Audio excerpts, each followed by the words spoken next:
حسبي ربي جل الله ما في قلبي غير الله نور محمد صلى الله لا إله إلا الله. 70,000 لوگ ایسے ہیں جو بغیر حساب جنت میں جائیں گے, ان کا کوئی حساب نہیں ہوگا. اللہ اپنے کرم سے انہیں یوں ہی جنت عطا فرمائے. صحابہ نے عرض کی یا رسول اللہ صلی اللہ علیہ وسلم وہ کون ہیں؟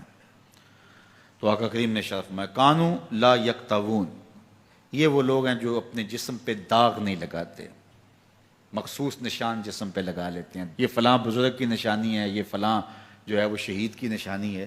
اللہ نے جب تمہیں سالم الاعضاء پیدا کیا ہے تو اپنے بدن کو تم کیوں نشانی, اس نے ساری نشانیاں لگائی ہیں. اس کی نشانیاں اتنی پکی ہیں کہ اس نشانیوں میں فرق بھی نہیں لگتا نا.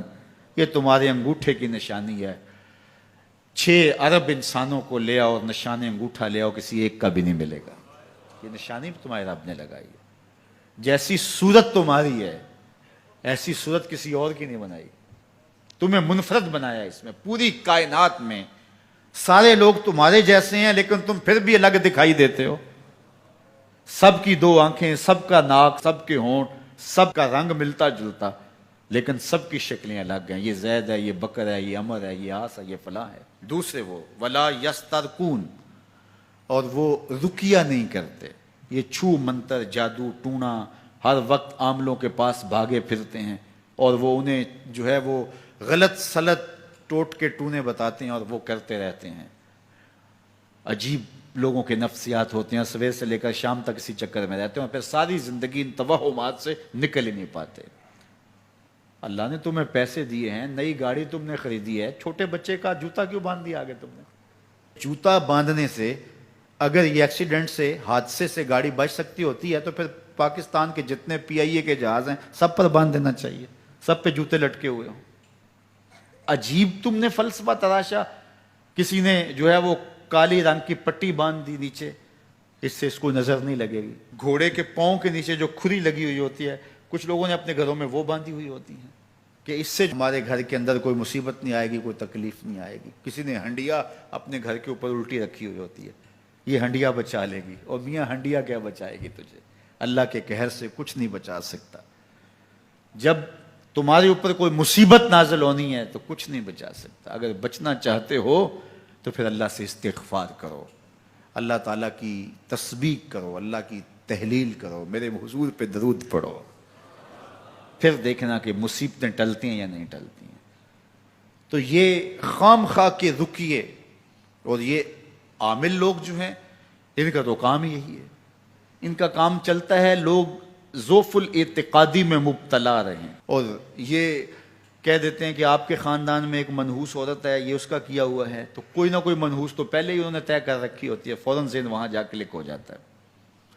اس کا نون سے نام شروع ہوتا ہے, اس کا کاف سے نام شروع ہوتا ہے, اس کا جیم سے نام شروع ہوتا ہے, تو پورے خاندان میں کسی کا نام کاف, نون یا جیم سے تو شروع ہوتا ہی ہوگا, یا دوستوں میں, تو فوراً ذہن جو ہے ادھر منتقل ہو گیا.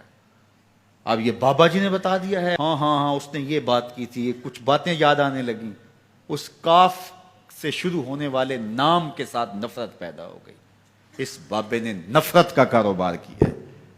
اس نے تو 100 روپے 200 روپے لے لیے لیکن 2 انسانوں کے اندر نفرت ڈال دی. اس کا گریبان کل قیامت کے دن پکڑا جائے گا.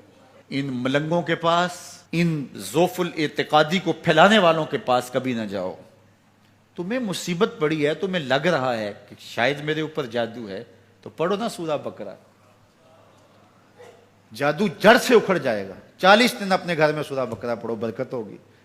کہتے ہیں مولوی صاحب 40 دن تو نہیں پڑھی جا سکتی, 2.5 پارے, ہمیں کوئی تعویذ ہی کر دیں. ہم شارٹ کٹ چاہتے ہیں نا, روزانہ صبح 2.5 پارے سورہ بقرہ پڑھے, یہ تو ہم سے نہیں پڑھی جائے گی, تو آپ کوئی تعویذ ہی لکھ دیں.